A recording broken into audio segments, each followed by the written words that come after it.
Hello అన్నయ్య, ఇదే school ఫీజుకి ఇది డబ్బులు కావాలంట, తీసుకురాదా కొంచెం ఎత్తా కట్ట.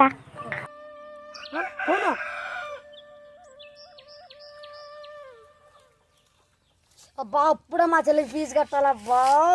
ఇప్పటికే నాకు చాలా అప్పులు ఉన్నాయి. ఇప్పుడు ఎలా దేవుడా?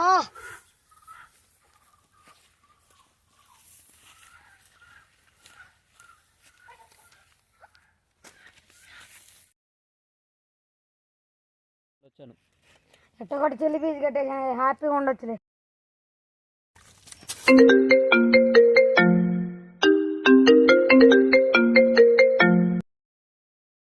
హలో,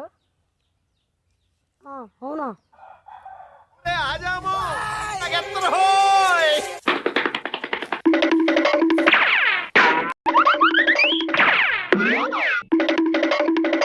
అరే నీ దగ్గర డబ్బులే లేవు కదరా, చెల్లి ఫీజు ఎలా కట్టేవరా? అరే మామ, నేను డబ్బు కోసం ఆశపడి ఆడికి పిచ్చాకులు ఇచ్చారా, ఆడికి బొచ్చు మాత్రం ఊడిపోయింది అంటారు. నన్ను కొట్టడానికి ఎదుగుతున్నారా, ఇక దూరంగా బతుకుతున్నారా? గుండు శివ మొండు శివ, ఈరోజు ఆడికి మూడిందిరా.